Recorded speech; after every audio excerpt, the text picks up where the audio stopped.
Today I'm just going to show you how to change the oil on a Citroen C1. This is a 2011 C1, 1 litre 3 cylinder. Just put a few drips of oil on the oil sealing ring, wipe it round. That just helps to nip the oil filter down, and it also helps to be able to release it the next time when it is taking off. Now we'll go under the car. I'll show you the layout. I'll show you how to get the sump plug out and the filter off. You can see the layout that we have here. The sump plug is here at the back of the sump. So as you can see, raising the front of the car actually helps to drain because it puts the sump at a bit of a slope. And filter just next to the sump by the suspension mounts.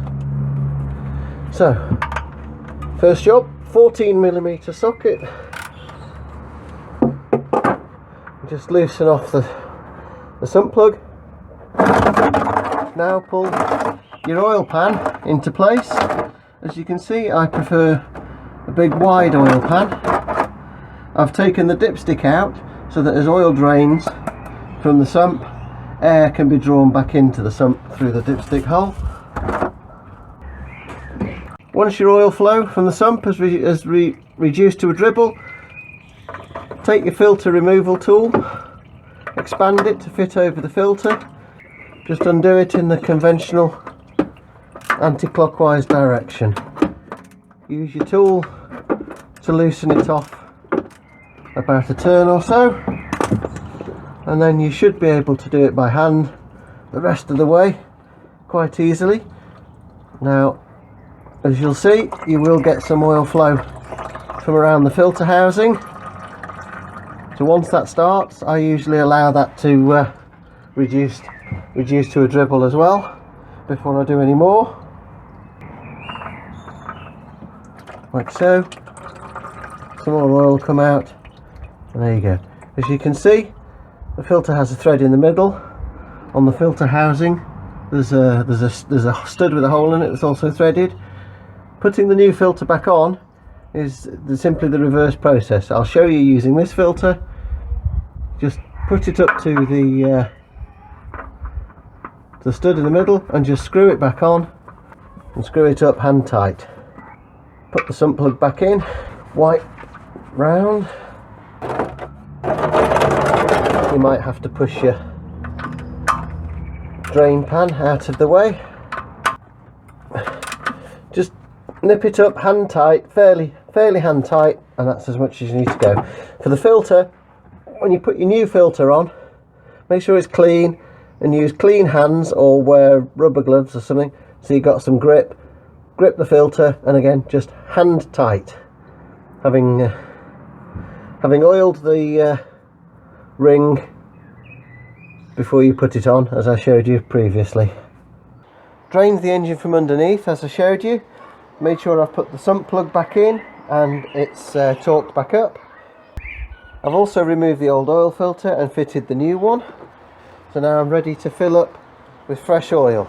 So I like to bring my oil can to the engine with the right amount of oil in the can. Most cans have got a graduated scale on the side, so I always empty it into another one until I've got the right amount in here. Bring my funnel, put it into the fill hole.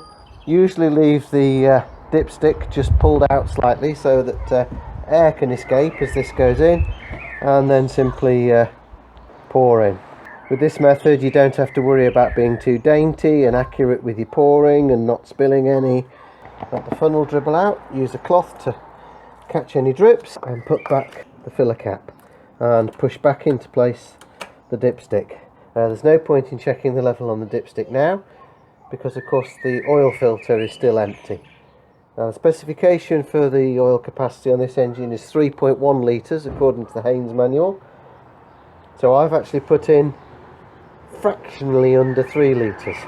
So what my method is, what I will do now is we'll use this car tomorrow, and then after a day's use tomorrow, I'll check the car for oil level. When you start the engine, obviously look at the red oil light on the dashboard. That should go out within a few seconds. As the filter fills up with oil from the pump, as the pump's priming, filter fills up and then all the galleries fill up, the oil pressure light should go out within about 4 or 5 seconds. After you've started the car for the first time like this, don't rev it, just allow it to start naturally. Because there's oil having to be picked up out of the sump to fill all the galleries and it takes a few seconds for the pressure light to go out, don't rev the engine during that time. And then leave it to idle for maybe 30 seconds or maybe a minute, just to allow the fresh oil to get all around, and then you can shut it down. And that's it, simple as that, folks.